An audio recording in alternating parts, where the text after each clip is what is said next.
हविषावहै। ओम शांति शांति शांति।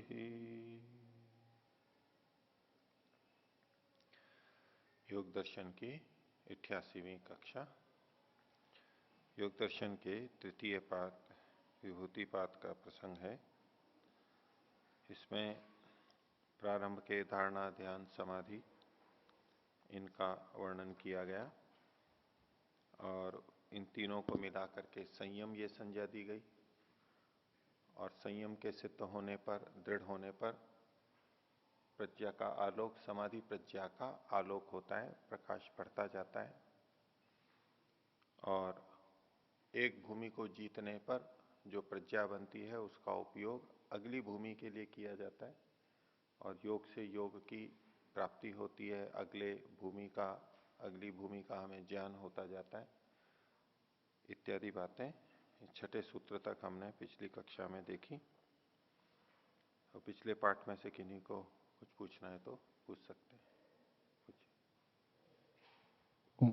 आचार्य जी, धारणा और ध्यान का जो अंतर है उसको हम ऐसे समझा था कि धारणा मतलब जैसे कोई भी चीज है हम आंखों से जैसे प्रत्यक्ष करते हैं, आंखों से देखते रहते हैं तो उसको धारणा कहेंगे? नहीं, ऐसा नहीं है।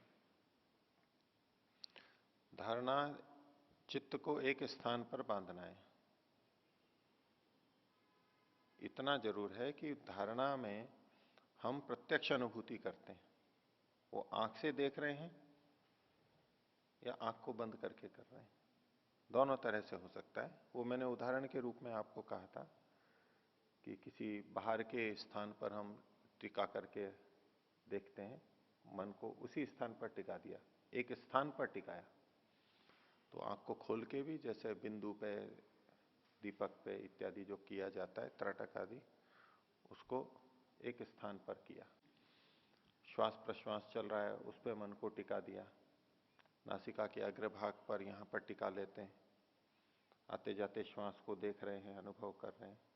ये सब जो है ना, एक स्थान पर मन को टिका देना, ये सारा धारणा के अंतर्गत आता है। यद्यपि इसको ध्यान के रूप में आजकल प्रस्तुत किया जाता है कि एक स्थान पर शरीर की संवेदनाओं को देखना, आते जाते श्वास को देखना, लेकिन ये ध्यान ना होकर के धारणा की बात हुई एक स्थान विशेष पर। और ध्यान में तो हम उस चीज का उस स्थान पर टिके हुए न रहते हुए भी किसी वस्तु के बारे में हम जो विचार करते हैं, मन कहीं एक जगह टिकाया है लेकिन किसी अन्य वस्तु का वहां पर जो विचार करते हैं स्मृति के रूप में, उसको ध्यान कहते हैं। तो ध्यान प्रत्यक्ष नहीं होगा, धारणा में उतने अंश में उस स्थान का प्रत्यक्ष होगा। इसका मतलब ऐसा है कि धारणा में हम चित्त को किसी एक विषय पर टिका के रखते हैं मन को, और ध्यान में हम उस जगह पर मन को टिका के रखते हुए किसी और चीज का हम ध्यान करते रहते हैं। एक स्थान भी हो सकता है, भिन्न भी हो सकता है। एक स्थान पर दूसरे वस्तु का स्मरण कर रहे हैं कि मन को मान लीजिए हमने एक जगह यहां धारणा पे लगाया और अब आत्मा परमात्मा का ध्यान कर रहे हैं, ये भी हो सकता है। आगे चल करके आत्मा पर ही मन को टिकाते हैं और उसी का भी ध्यान करते हैं, एक भी हो सकते हैं, लेकिन प्रारंभिक दृष्टि से भिन्न होता है, वो ठीक है। इसमें ये समझ में नहीं आ रहा है कि जब हम धारणा में किसी एक चीज पे अपने मन को टिका रहे हैं, श्वास प्रश्वास पे टिका रहे हैं, तो चित्त श्वास प्रश्वास पे लगा है, तो ये भी कहते हैं कि एक साथ दो चीजों का हम सोच नहीं सकते, या दो चीजों के ऊपर हम एक समय में एक विषय का ज्ञान होता है। एक समय में एक विषय का ज्ञान होता है। हम्म। तो जब श्वास प्रश्वास का हमें ज्ञान हो रहा है तो उसके साथ साथ हम आत्मा परमात्मा का विषय कहाँ तो से? श्वास प्रश्वास पे मन को टिका के आत्मा परमात्मा का ध्यान करना, ऐसा तो कुछ कहा नहीं गया है, ऐसा थोड़ा ना कहा गया है। और यदि कोई उस तरह से करता भी है, क्योंकि श्वास प्रश्वास के साथ में ओम का जप भी किया जाता है। पूरा श्वास लिया, उतरे में ओम किया, छोड़ा उसमें ओम बोला, फिर अर्थ का चिंतन भी किया, ऐसा भी किया जाता है। तो आपकी बात को लेते हुए मैं कह रहा हूं कि यदि श्वास प्रश्वास के साथ साथ ओम का भी जप कर रहा है, अर्थ का चिंतन कर रहा है, तो वहां क्रमशः ही होता है, तीव्रता से होता है। एकदम एक ही समय में होता है ऐसा नहीं, भिन्न भिन्न समय में होता है। और मैं जो आपको श्वास प्रश्वास का भी बोल रहा था, वो स्थान विशेष पे बांध करके बोल रहा था। उसमें श्वास प्रश्वास के ऊपर नहीं कह करके उसको कह रहे हैं कि मान लो इस स्थान पे हमने बांधा, देश बंद की बात है धारणा के अंदर। अब उस स्थान पर कौन सी संवेदना हो रही है, ये अलग अलग हो सकता है। यहां कोई अलग संवेदना होगी, यहां कुछ अलग संवेदना होगी, हृदय में अलग होगी, और यहां कर रखा है नासिकाग्र में, तो यहां अलग संवेदना होगी। लेकिन बांध देश पे रखा है। मुख्य बात है देश बंध चित्त से धारणा, चित्त को एक स्थान पर बांध रखा है। अब वहां जो भी अनुभूति हो रही है उसको वो देख रहा है। ठीक है, ये धारणा हुआ, ये ध्यान नहीं कर रहे हैं अभी। और सामान्य रूप से भले ही इसको ध्यान भी कहते हैं कि मन को एकाग्र करने को ही ध्यान कहते हैं। ध्यान मतलब नहीं तो मेडिटेशन बोलते हैं, कंसंट्रेशन हो रहा है, एकाग्रता हो रही है, तो उस एकाग्रता को ही ध्यान कह देते हैं, मेडिटेशन कह देते हैं, मेडिटेशन को एकाग्रता बोल देते हैं। ये सब तो शब्दों का प्रयोग चलता रहता है लोक में एक जैसा। अब आप उसको दूसरे ढंग से कहने लगे हैं कि प्रत्येक तानता है, भाई इसी के बारे में ज्ञान हो रहा है तो प्रत्येक ही एक तानता हो रही है। ठीक है, जिसको धारणा कहा देशबंध चित्त से धारणा, उस पे भी अगर प्रत्येक तानता ध्यानम लक्षण घटाने लग जाए कि भाई एक ही यही विषय चल रहा है, प्रत्येक ही एक तानता है, तो ये तो ध्यान हो जाएगा। तो दोनों में अंतर करना होगा ना। तो धारणा में वृत्ति मात्र से अवस्थान होता है, ये भेद करना है। जैसी चर्चा हुई थी व्यास भाष्य में, जैसा कहा न तो ध्येय कल्पनाया, ध्यान में उस वस्तु के बारे में हम स्मृति से वृत्ति लाते हैं। अब पुस्तक पढ़ रहे हैं उसको क्या कहेंगे आप, ध्यान कर रहे हैं? नहीं, भले ही पुस्तक पे एकाग्र है, वहां पर ही टिका हुआ है, प्रत्यक्ष हो रहा है। यद्यपि प्रत्येक ही एकता आता है, लेकिन जो बैठ करके हम ध्यान करते हैं, विचार करते हैं, चिंतन करते हैं, वो पिछला चल रहा है। पिछला जो हमारा ज्ञान है उसके आधार पर स्मृति के रूप में चल रहा है। अब हम बैठे हैं, अब बैठे हैं तो सामने मान लो कोई वस्तु है और वो वस्तु को देख रहे हैं, उस वस्तु पे विचार कर रहे हैं। अब उसको कोई कहे जी ध्यान कर रहे हैं, तो वस्तु का जो रूप हमें दिखाई दे रहा है वो उतना भाग जितना साक्षात प्रत्यक्ष हो रहा है, वो तो एक अलग चीज हो गई। अब उस प्रत्यक्ष के आधार पर हम कुछ और भी सोच रहे हैं, उसमें हमारा पिछला अनुभूत ज्ञान भी सहयोग कर रहा है। हमने एक व्यक्ति को देखा, देखा कि भाई ये पहले से स्थूल हो गए हैं या पहले से कृश हो गए हैं इत्यादि हमने देखा। अब देख तो सामने प्रत्यक्ष रहे हैं अभी, अब ये इतना जो भाग है केवल प्रत्यक्ष की, अभी ये ऐसा है, इसको ध्यान नहीं कहेंगे। भले ही हमारा मन वहां टिका हुआ है, प्रत्येक ही एक नामता है, लेकिन उसके साथ साथ पहले तो ये ऐसा था, पहले तो इसको ये रोग था, तो पहले तो इतना स्वस्थ था, अब ये ऐसा हो गया, क्या कारण रहा होगा, ऐसा हो सकता है, शायद किसी ने ये कहा था, ऐसा हुआ होगा। अब ये जो और बाकी सब हम सोच रहे हैं, ये प्रत्यक्ष तो नहीं दिख रहा है, ये चिंतन चल रहा है, ये ध्यान चल रहा है, हमारा विचार चल रहा है। अब वहां दोनों चीजें मिली भी होती हैं तो उसको कोई ध्यान भी कह देता है, भले ही प्रत्यक्ष भी उसमें जुड़ा हुआ है। लेकिन धारणा और ध्यान में हमें इस रूप में भेद करना हो सकता है कि स्थान विशेष का वो प्रत्यक्ष के रूप में जब हम मन को टिकाते हैं कहीं, उसको तो धारणा में ले लेंगे, और स्मृति के रूप में जब हम उसी की आवृत्ति करते हैं, उससे संबंधित और विस्तार में व्यापकता में चिंतन करने लगते हैं, इसको ध्यान कहेंगे। हो गया? बोलो। जो बात आपने अभी बताया था कि धारणा और ध्यान जब हम करते हैं तो धारणा किसी एक जगह पर हम बांध देते हैं मन को, और ध्यान में किसी दूसरी चीज को हम स्मृति में लाते हैं, दूसरी चीज को स्मृति में लाते हैं। दूसरी भी हो सकती है और वह भी हो सकती है आगे चल करके, जिसके लिए मैंने पीछे कहा आत्मा पे ही धारणा और आत्मा का ही ध्यान। आगे जो त्रयम एकत्र संयम आएगा, जो आया है, और सबसे अच्छी धारणा आत्मा पे अपनी जो धारणा की जाती है वो सबसे ऊंची धारणा मानी जाती है। ये प्रारंभ की धारणाएं हैं जो अलग अलग स्थानों पे करते हैं, उन स्थानों पर रख के अब हम आत्मा परमात्मा का ध्यान कर रहे हैं। तो उस दृष्टि से तो भिन्न है, लेकिन इसको आप नियम के रूप में मत कहो कि मैंने ऐसा कहा कि धारणा में भिन्न विषय ही को लेते हैं तो ध्यान कहलाता है। तो इस सदा के लिए नहीं लगा, उसका मैं संशोधन कर रहा हूं। ठीक है जी। पूछिए। ओम दूसरे सूत्र में, हाँ, उसके भाष्य में, तस्मिन देशे ध्येय आलमनस्य प्रत्यस्य एकतानता। तो जो ध्येय है ये बाह्य पदार्थ भी हो सकता है? हो सकता है, कोई भी हो सकता है। तो फिर ये जो आगे समाधि है, समाधि में फिर उसकी भी समाधि होगी बाह्य पदार्थ की भी? हाँ, उसकी भी समाधि होगी। समाधि में प्रत्यक्ष पे जाएगा वो, समाधि में वो प्रत्यक्ष पे जाएगा। अर्थमात्र निर्भास होगा बाहर की वस्तुओं का।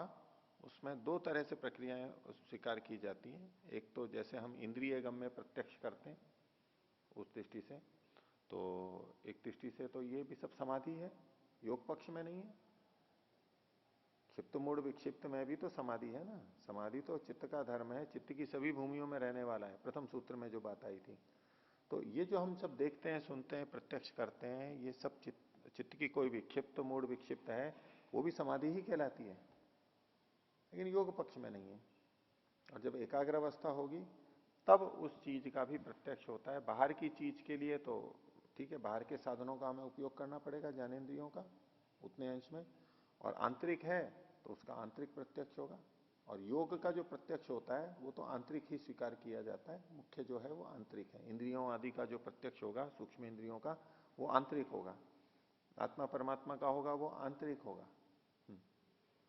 इसमें जो आत्मा परमात्मा और इंद्रिय का साक्षात्कार है वो तो मान सकते कि अंदर ही है, वो प्रत्यक्ष हो जाएगी। लेकिन जो बाह्य पदार्थ है उसको हम ध्यान में तो कर सकते स्मृति पूर्वक, अंदर तो विद्यमान है नहीं, तो उसमें कैसे? उसके लिए भी दो बात है। उसमें महर्षि दयानंद का वचन मिलता है कि ये जो सूर्य चंद्र आदि और जो लोगों का होता है, इन सबका साक्षात्कार भी अंदर ही होता है। वस्तुएं बाहर हैं, उसमें ईश्वर की सहायता से अंदर ही उसका प्रत्यक्ष हो जाता है। वो विचार नहीं होता है, वो स्मृति नहीं होती है, स्मृति से बढ़कर के अलग चीज होती है, उसका प्रत्यक्ष अंदर ही हो जाता है। क्योंकि उसको दूसरी प्रक्रिया से हम देखते हैं, क्योंकि सर्वज्ञ परमात्मा हमारे अंदर भी विद्यमान है, और उसको जो बोध है वो बोध वो हमें करा सकता है, वैसा का वैसा अंदर ही अंदर करवा सकता है। जैसे हम दूरदर्शन से दूर की चीजें देख लेते हैं यहीं बैठे बैठे, ऐसे ही अंदर वो चीजें, वो ज्ञान परमात्मा के अंदर तो है ही, वो वहां पर हर चीज का ज्ञान करा देगा। पर चित्त का ज्ञान भी ईश्वर के प्रसाद से अगर हो रहा है, वो अंदर ही करवा देगा। क्योंकि परमात्मा का जितना ज्ञान है वो एक रस है, एक जैसा है सब जगह। परमात्मा मेरे मन की बात जान रहा है, तो वही परमात्मा आपके अंदर भी है।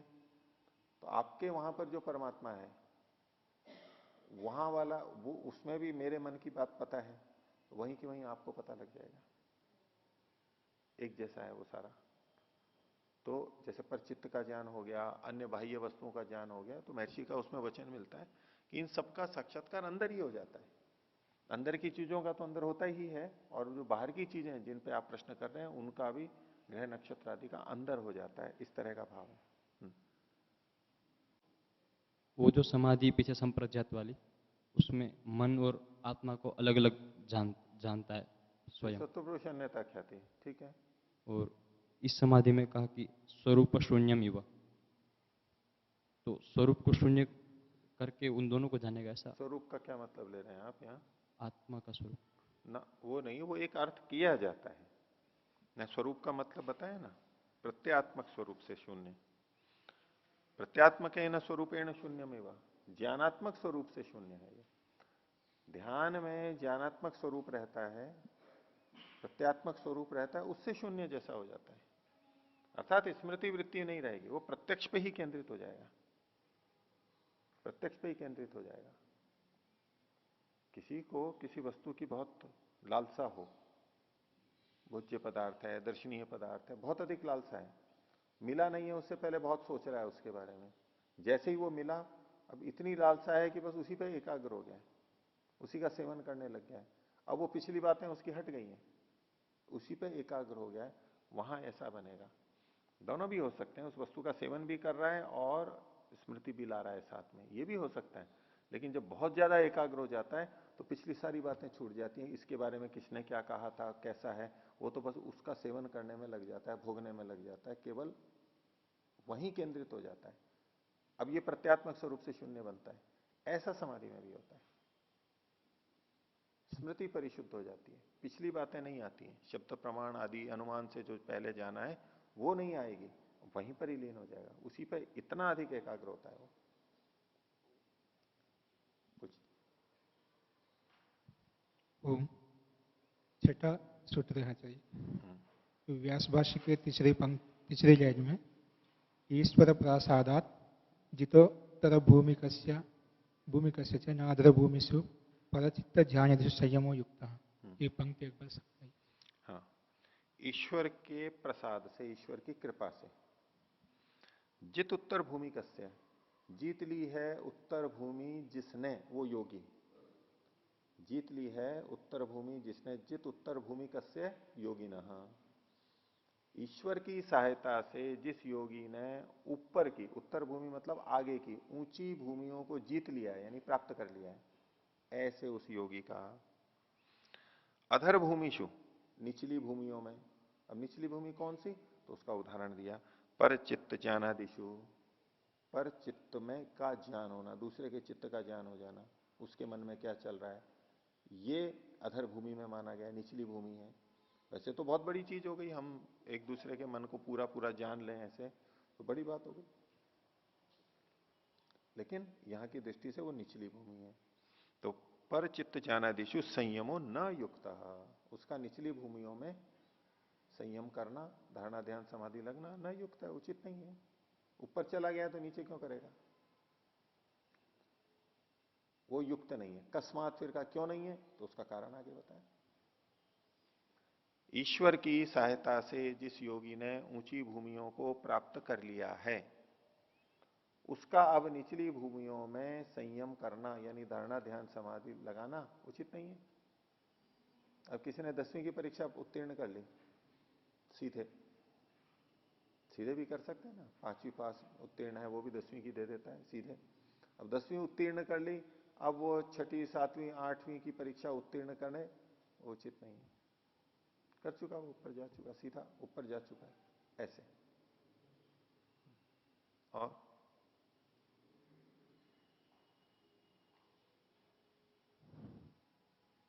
अच्छा जी, तीसरे सूत्र में प्रथम शब्द जो भाष्य का है ध्यानमेव, ध्यानमेव, तो ये ध्यान समाधि में ध्यान रहता है, कुछ लोग ऐसे भाष्य करते हैं, क्या ये सही है? समाधि में ध्यान रहता है, नहीं रहता है, उसको ध्यान नहीं कहते हैं। ध्यान करते करते वही ध्यान, जब ध्यान कर रहे हैं, वस्तु पे केंद्रित है, किसी उसकी स्मृति चल रही है, आवृत्ति चल रही है, ये ध्यान चल रहा है, ये करते करते और होते होते जब वो उस ध्येय वस्तु का साक्षात्कार कर लेता है, ध्येयाकार मात्र निर्भास रह जाता है और प्रत्यात्मक स्वरूप से शून्य हो जाता है, तो बस ये समाधि हो गई।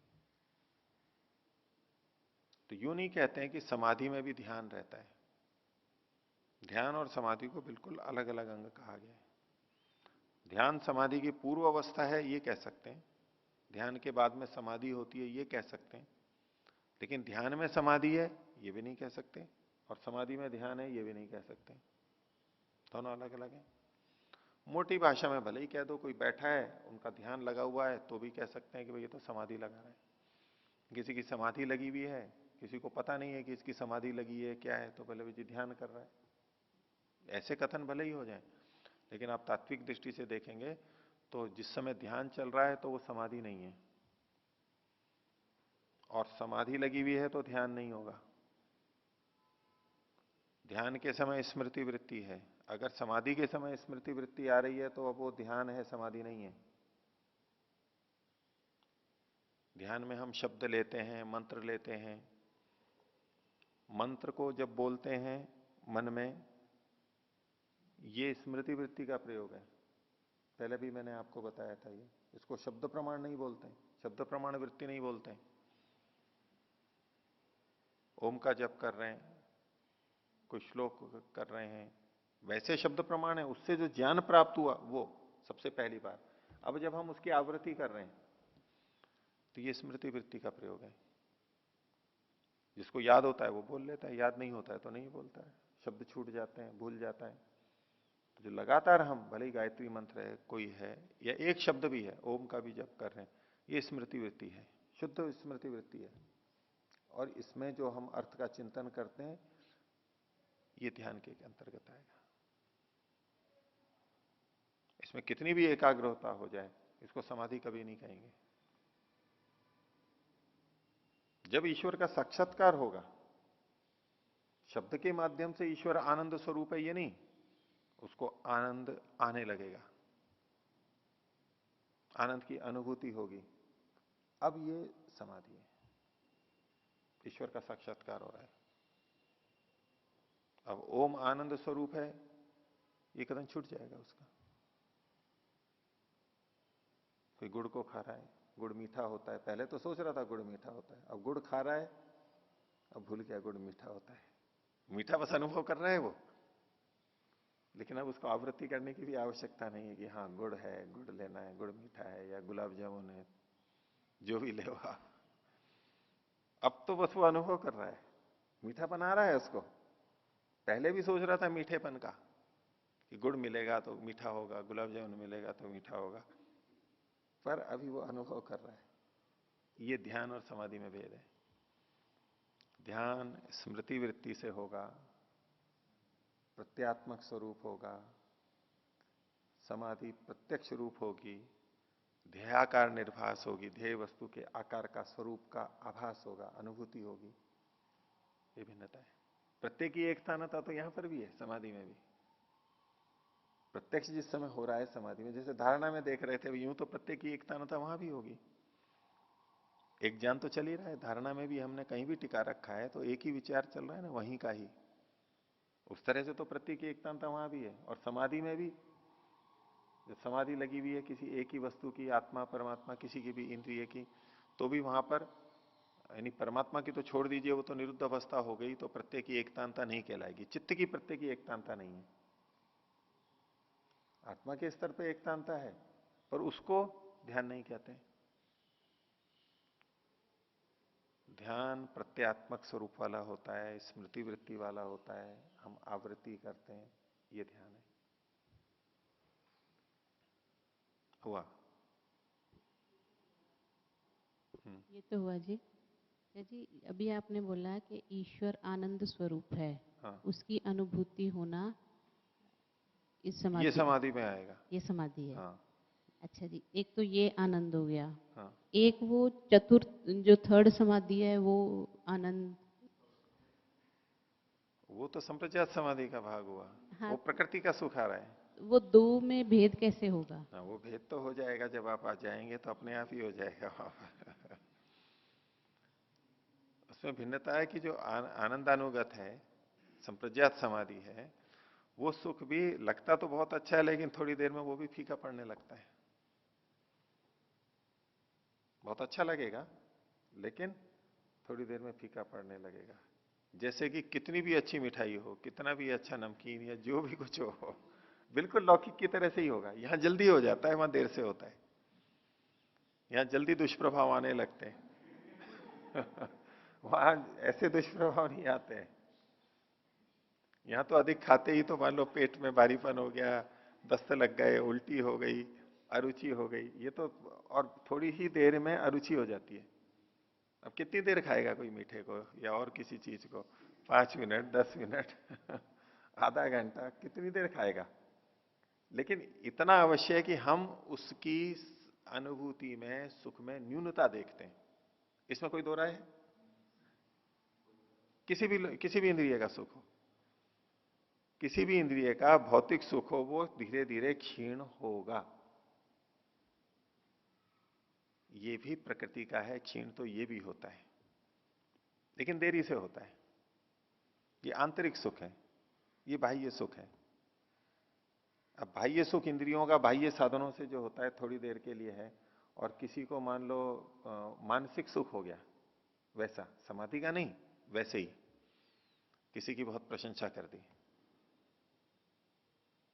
किसी भी तरह से, उसके रूप की कर दी, उसकी वाणी की कर दी, उसके स्वभाव की कर दी, उसके बल की कर दी, उसके ज्ञान की कर दी, वो प्रशंसा कितनी देर सुख देती है?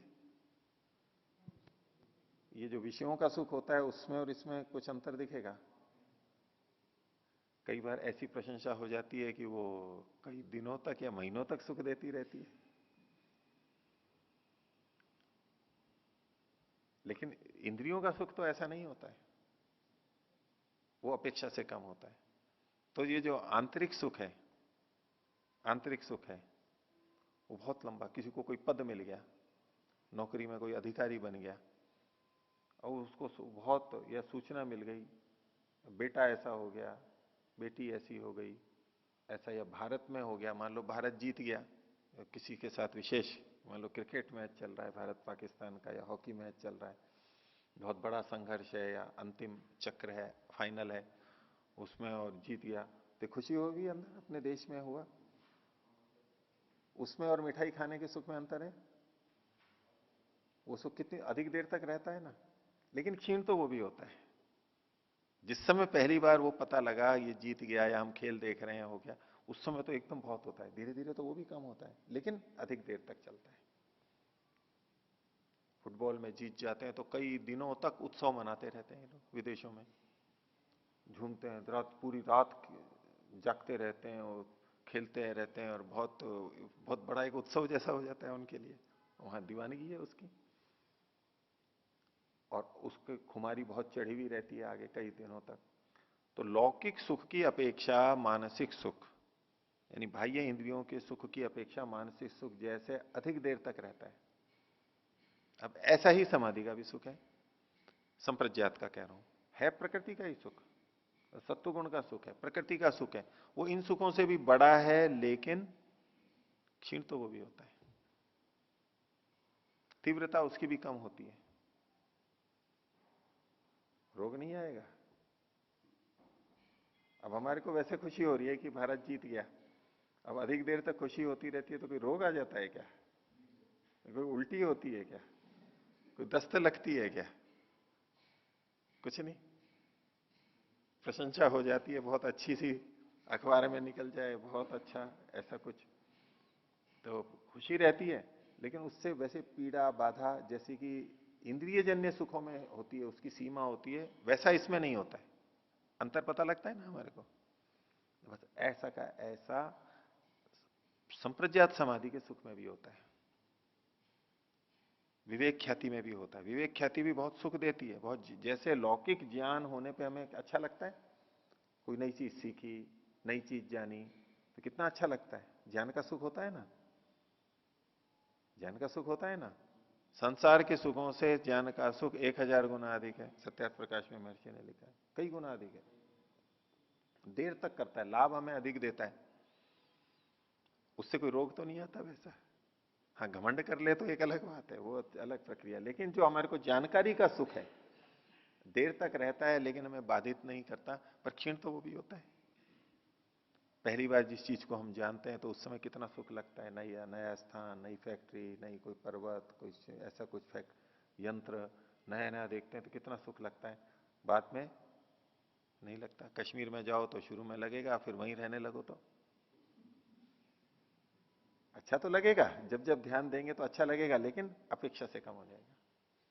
पहले लगेगा एकदम स्वर्ग में आ गए, वो क्षीण हो जाता है।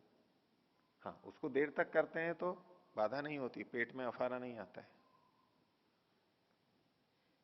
तो ऐसे ही संप्रज्ञात समाधि का सुख होता तो बहुत अच्छा है, और शुरू में लगेगा तो ऐसी तो होता ही है भ्रांति बहुत ज्यादा कि भाई यही परमात्मा का सुख है, आ गया आज तो ईश्वर का साक्षात्कार हो गया, बस थोड़ा थोड़ा होने लगे, हाँ ईश्वर का साक्षात्कार, ईश्वर का आनंद आने लगे। दुनिया यही बोलती है, उनको यही बताया जाता है, यही सिखाया जाता है, वो ऐसा ही समझ लेते हैं, पर वो भी कम होता जाता है।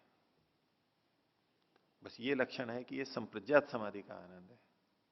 आप जो पूछ रही थी कि परमात्मा का आनंद है असंप्रज्ञात में और उसमें, और इसमें भिन्नता क्या होगी, तो एक ये लक्षण महत्वपूर्ण है, उसमें क्षीणता आती है धीरे धीरे, परमात्मा के आनंद में क्षीणता नहीं आएगी,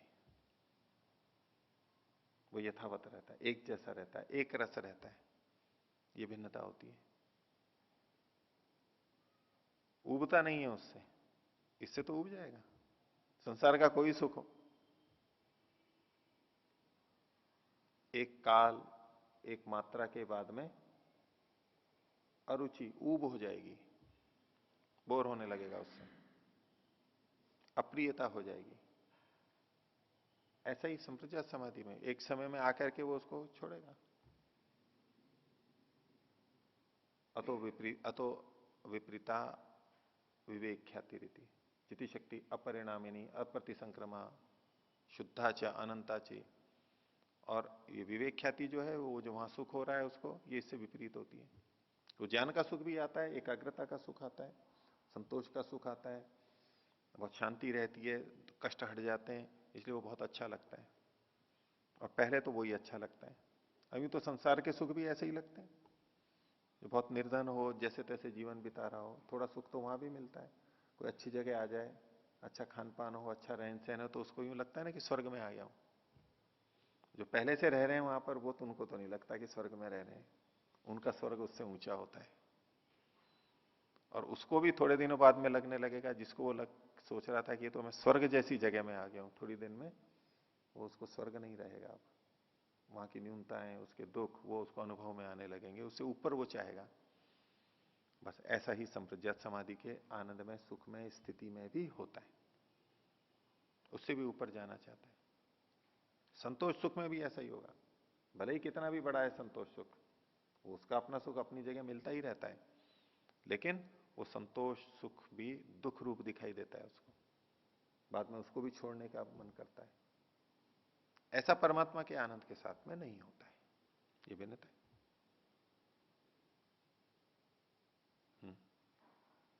ये तो समझ में आया, लेकिन मीठा तो मीठा ही है ना। अगर आनंद भी मीठा है और वो आनंद भी मीठा है, तो मतलब मेरा पूछने का ये मतलब है कि क्वालिटी में भेद है या क्वांटिटी में भेद है? दोनों।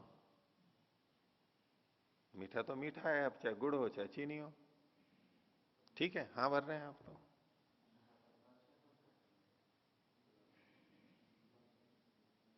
कोई सा भी मीठा हो, चाहे बुरा हो, चाहे चीनी हो, चाहे गुड़ हो, चाहे कुछ हो, मीठा तो मीठा है। ऐसा थोड़ा ना कहा जाता है, अंतर होता है। मिठाई तो मिठाई है, चाहे चाहे पताशा हो चाहे गुलाब जामुन हो। सही उदाहरण दिया इन्होंने भी, मीठा तो मीठा है, लेकिन अंतर होता है। दोनों रखे हो तो पूछो कि कौन सा लोगे। क्योंकि उसमें दूसरे गुण भी डले हुए हैं साथ में। यही वो मुलायम है, उसमें सुगंध है, उसका स्वाद है। मीठापन के अतिरिक्त भी चीजें जुड़ी रहती है ना, वो भी प्रभाव डालती हैं। लेकिन मीठे में भी अंतर आता है, तो आनंद में भी अंतर है। मात्रा का तो अंतर है ही, उपनिषद में आपने देखा ही है कि वो उसको बढ़ाते चले गए, इतना आनंद, फिर उससे उससे उससे तो अरबों खरबों गुना ज्यादा। उस दृष्टि से मात्रा भी है और क्वालिटी भी है। जो मैं चीज आपको बता रहा था वो क्षीण नहीं होता है, बना रहता है। ये उसकी गुणवत्ता बताई जा रही है, क्वालिटी बताई जा रही है, क्वांटिटी नहीं बताई जा रही। जो अभी मैं पीछे बोल रहा था वो क्वालिटी है, और क्वांटिटी तो उपनिषद में बताई है, उससे कई बहुत गुना ज्यादा होता है। तो ये अंतर है।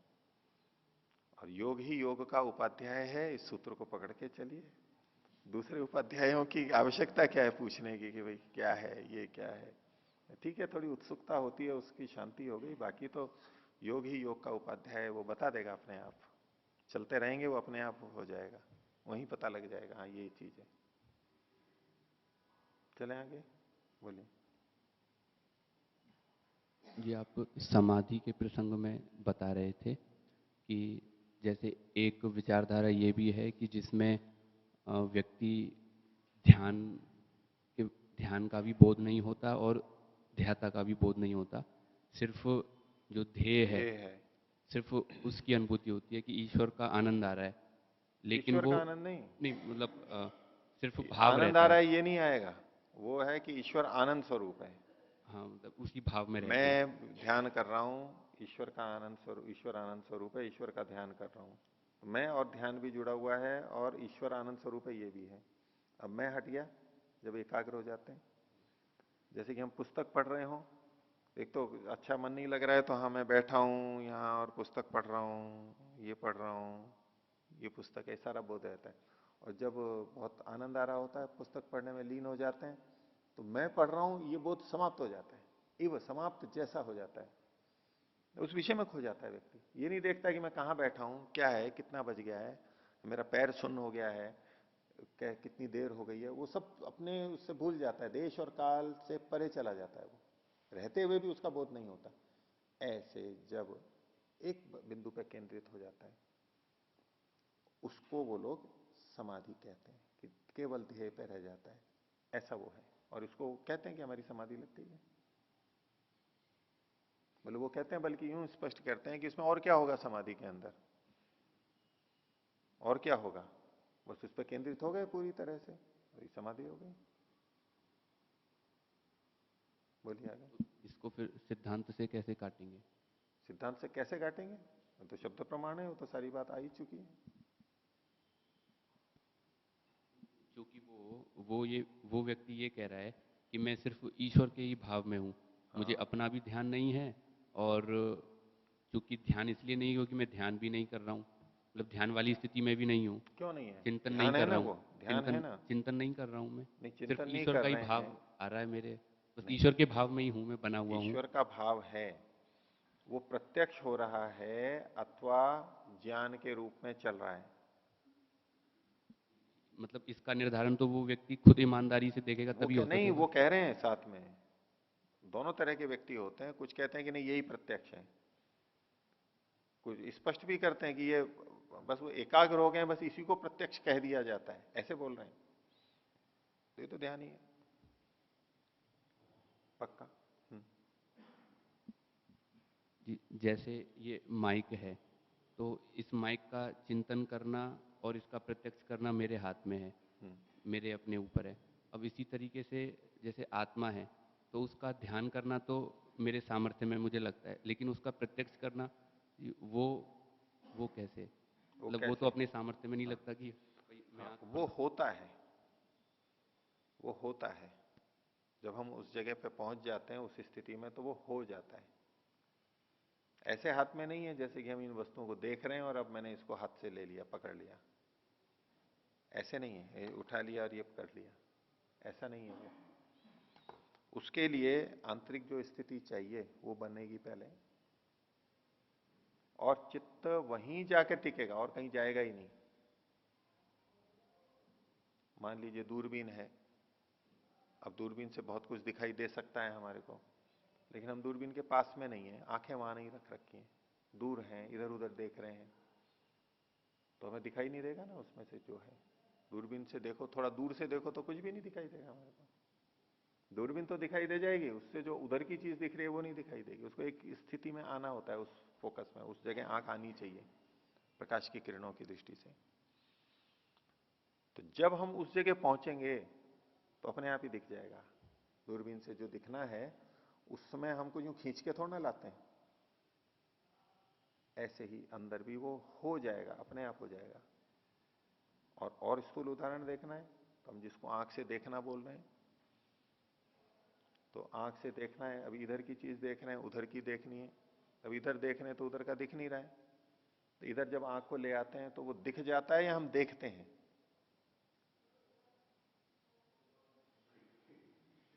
देखते हैं या दिखता है? अब दोनों बोल रहे हैं आप लोग, दिखता भी है देखते भी हैं।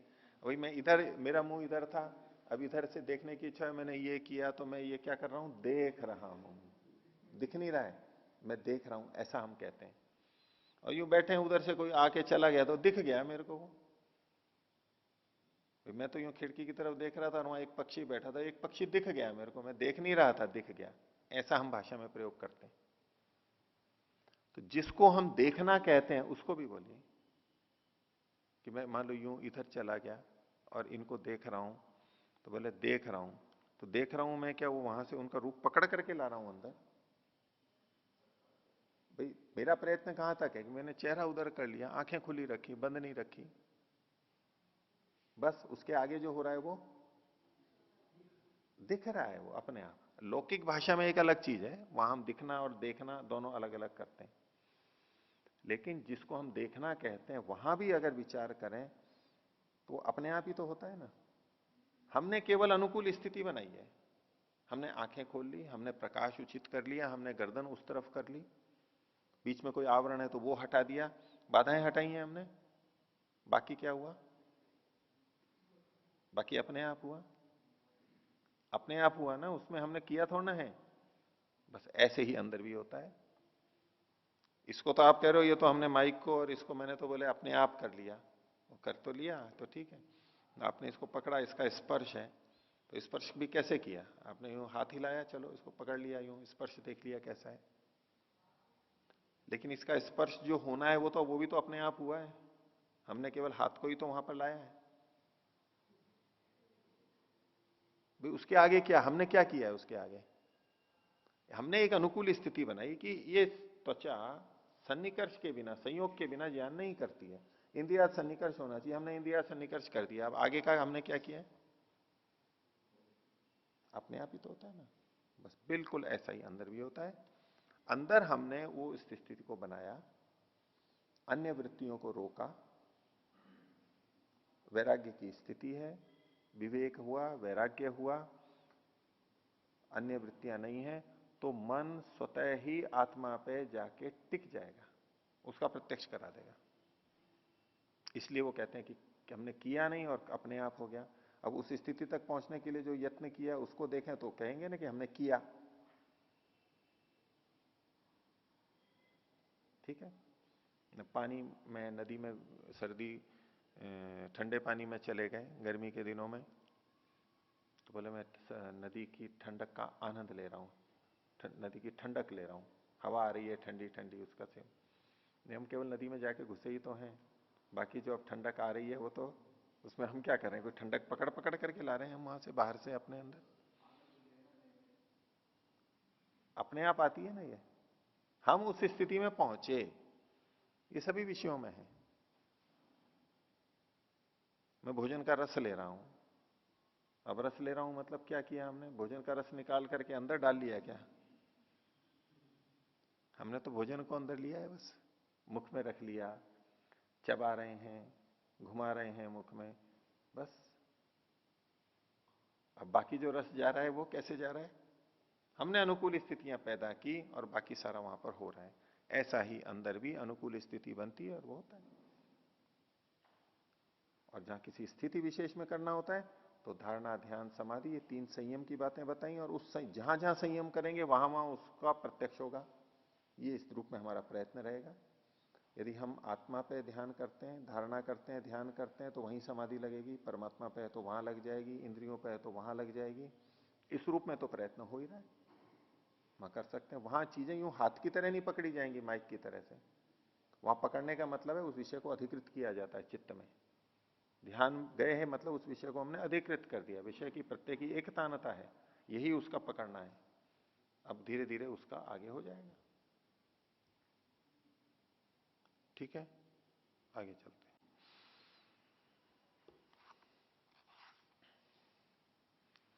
तो 7वें सूत्र से प्रारंभ करते हैं।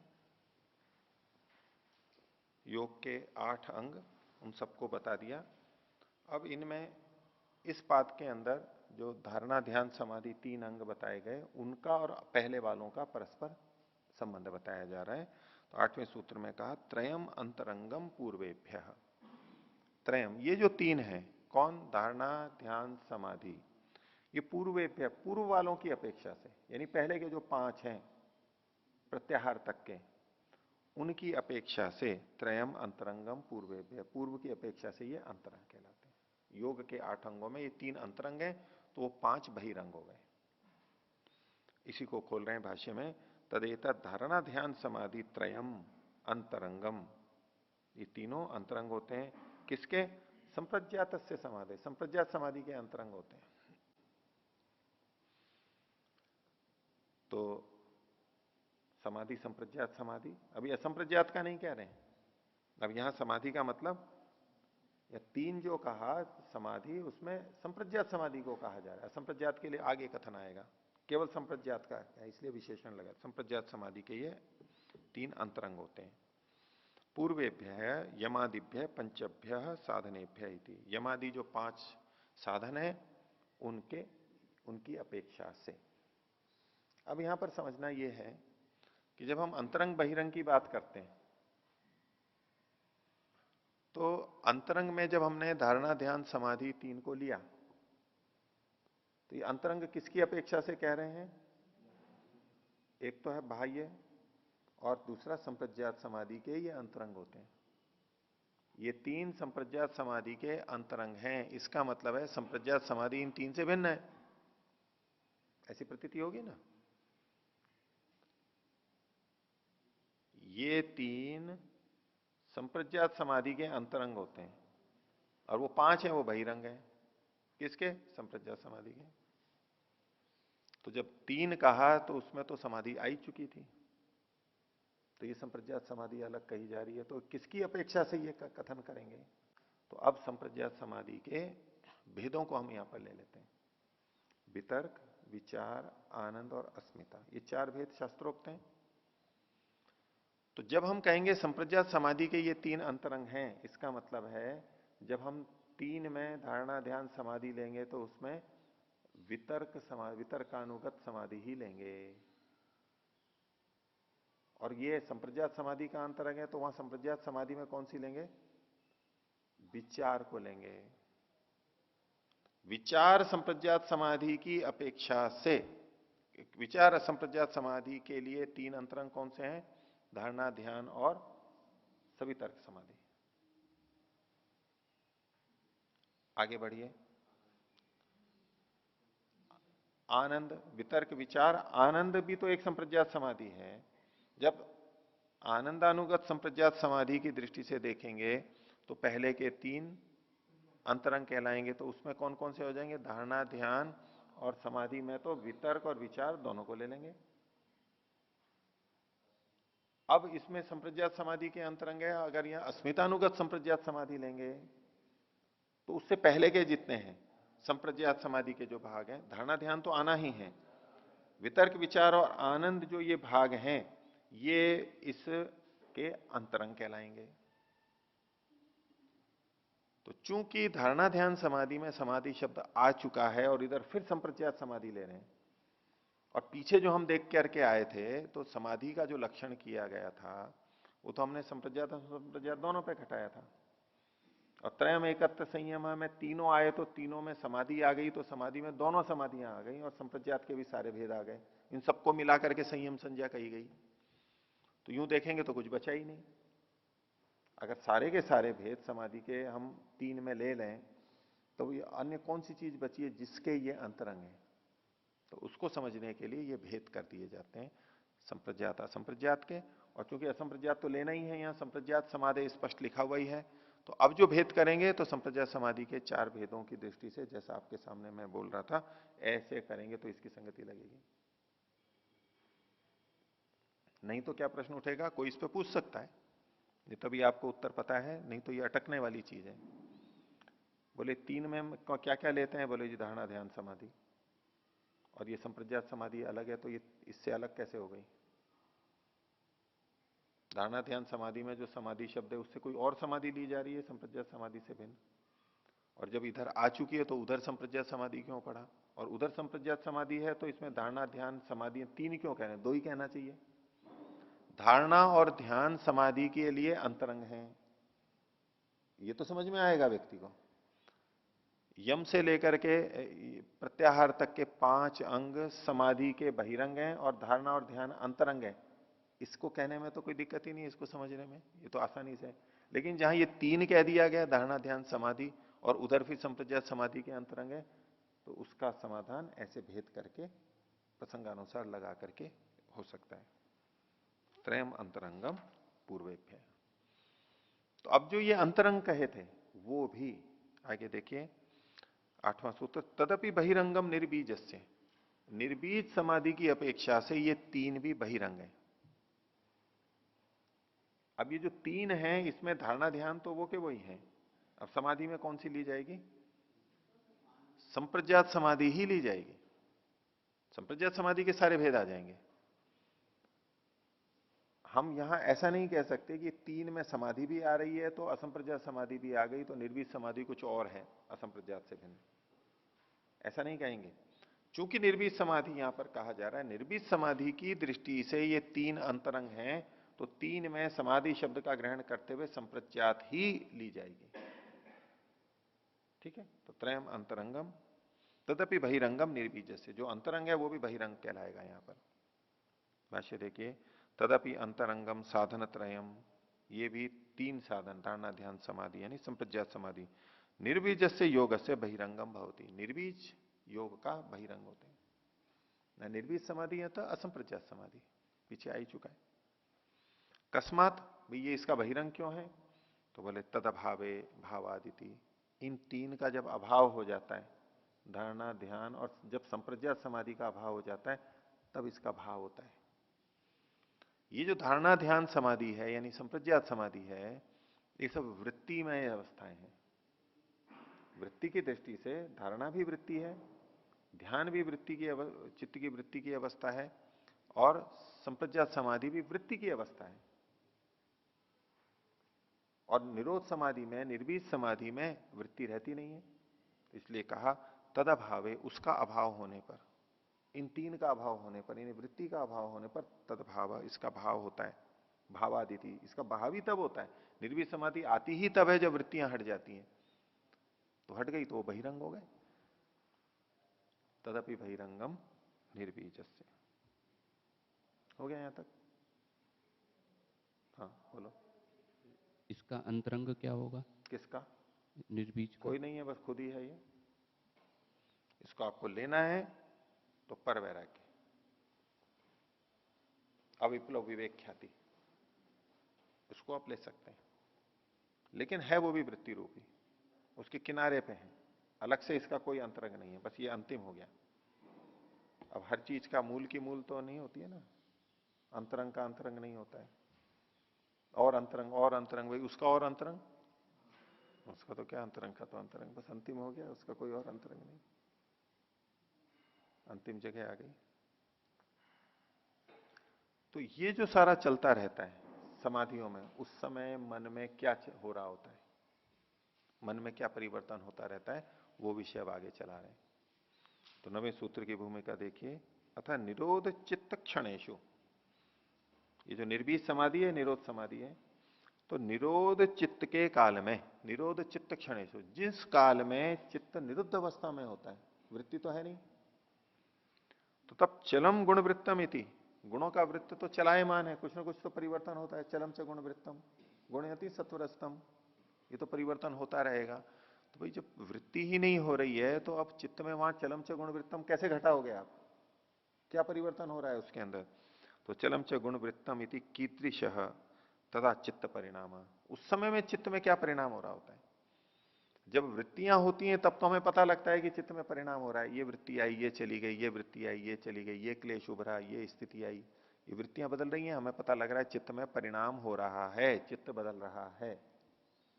लेकिन जब चित्त की वृत्तियां रुक गई, उस समय चित्त में क्या परिणाम हो रहा है? क्योंकि सिद्धांत है चलम च गुण वृत्तम, गुणों का वृत्त तो चलायमान है, चलता ही रहेगा, तो उस समय कौन सा परिवर्तन हो रहा है वहां पर वो बताए। तो उस समय भी चित्त में परिवर्तन चलता रहता है। वो क्या चलता है वो आगे बताएंगे। तो 9वां सूत्र है, वित्थान निरोध संस्कारयो अभिभव प्रादुर्भाव निरोध क्षण चित्तान्वयो निरोध परिणाम। वहां परिणाम होता रहेगा चित्त में, और वो परिणाम है निरोध परिणाम। ये वो अवस्था है जब संप्रज्ञात से असंप्रज्ञात में जा रहा है, और असंप्रज्ञात में नहीं, असंप्रज्ञात में आ गया, असंप्रज्ञात में आ गया, चित्त वृत्तियां निरुद्ध हो गई हैं, असंप्रज्ञात में आ चुका है, उस समय की बात है। तो वृत्तियां तो कुछ नहीं हो रही हैं, लेकिन चित्त में व्युत्थान संस्कार भी हैं, और अब निरोध समाधि चल रही है तो निरोध संस्कार बन रहे हैं। तो इसी के लिए कहा वित्थान निरोध संस्कार है। वित्थान संस्कार और निरोध संस्कार, इन दोनों का यथाक्रम अभिभव और प्रादुर्भाव होता रहता है। वित्थान संस्कार अभिभव यानी क्षीणता को प्राप्त करते हैं, पराजय को प्राप्त करते हैं, दुर्बल होते जाते हैं, और निरोध संस्कार का प्रादुर्भाव होता, बनते जाते हैं, और निरोध संस्कार बना, एक और निरोध संस्कार बना, एक और निरोध संस्कार बना, वो बनते चले जाएंगे और व्युत्थान संस्कार क्षीण होते जाएंगे। ये चित्त का परिणाम चलता रहेगा निरुद्ध अवस्था में भी। मन में परिवर्तन, संस्कारों के स्तर पर परिवर्तन होगा। तो वित्थान निरोध संस्कारयो अभिभव प्रादुर्भाव, ये दो चीजें होती हैं। और ये किस समय होती है? निरोध क्षण चित्तान्वय, निरोध के समय में चित्त में अन्वित स्थिति रहती है। जिस समय चित्त निरोध काल में रहता है उस समय चित्त में जो अवस्थित है इस परिणाम को कहते हैं निरोध परिणाम। वित्थान परिणाम से निरोध परिणाम में आ रहे हैं संस्कार, इसका नाम दिया निरोध संस्कार, निरोध परिणाम। चलम च गुणवृत्तम घटेगा। भाष्य देखिए, वित्थान संस्काराश चित्त धर्म, ये जो वित्थान संस्कार है ये चित्त के ही धर्म है। वृत्तियां भी चित्त का धर्म है, ये संस्कार भी चित्त के ही धर्म है, चित्त के गुण है। वृत्तियां परिदृष्ट धर्म है, ये अपरिदृष्ट धर्म है, लेकिन है चित्त के ही धर्म। न ते प्रत्यात्म का, ये जो वित्थान संस्कार हैं ये वृत्ति रूप में नहीं है, प्रत्यय के रूप में, ज्ञान के रूप में नहीं है, दृष्ट रूप में नहीं है, अपरिदृष्ट रूप में। न ते प्रत्यात्म का इति प्रत्यय निरोध है न निरुद्धा, इसलिए जब प्रत्यय को रोक देते हैं, वृत्ति को रोक देते हैं, तो ये नहीं रुक जाते, ये समाप्त नहीं हो जाते। वृत्ति रुक गई, इससे ये नहीं हो गया कि हमारे निरोध, ये संस्कार भी समाप्त हो गए हैं, वित्थान संस्कार भी बने हुए हैं। इति प्रत्यय निरोध है न निरुद्धा। और निरोध संस्कार आप ही चित्त धर्म, निरोध संस्कार भी चित्त के धर्म है। तो इन दोनों का तयो अभिभव प्रादुर्भाव, इनका अभिभय और प्रादुर्भाव होता रहता है। कैसे? यथाक्रम है, व्युत्थान संस्कार हीयंते, व्युत्थान संस्कार क्षीण होते हैं, और निरोध संस्कार आधीयंते, निरोध संस्कार का आधान होता जाता है, बढ़ते जाते हैं। जैसे ईंटों का चयन होता है, एक के ऊपर एक दीवार बनती जाती है, मकान बनता है, ऐसे निरोध क्षण चित्तम अन्वेति, तो निरोध के क्षण को चित्त निरोध के क्षण का अन्वय करता रहता है, उस समय उसी के अनुसार चलता रहता है। उसको कह रहे हैं तदेकस्य चित्तस्य प्रतिक्षणम इदम संस्कार अन्यथात्वम निरोध परिणाम। चित्त वही है एक ही, लेकिन उसमें ये प्रतिक्षण संस्कारों का अन्यथात्व होता है, संस्कार बदलते रहते हैं, इसको निरोध परिणाम का। व्युत्थान संस्कार हटके निरोध संस्कारों का आते जाना, लगातार एक का क्षीण होना, एक का बढ़ते जाना, ये निरोध परिणाम है। तदा संस्कार शेषम चित्तम इति निरोध समाधो व्याख्यातम, इसीलिए निरोध समाधि में चित्त को क्या कहा था? संस्कार शेषो अन्य। दूसरी जो समाधि है वो कैसी? संस्कार शेष है, ये संस्कार शेष है, लेकिन कार्य वहां पर भी चल रहा होता है, चित्त का शोधन हो रहा होता है, संस्कारों के स्तर पर वृत्तियां रुक गई हैं, तो चरम च गुणवृत्तम वहां पर भी है। ये एक निरोध परिणाम कहा, कुछ और परिणाम आगे बताएंगे। आज का पाठ इतना ही रखते हैं। प्रणव ध्वनि।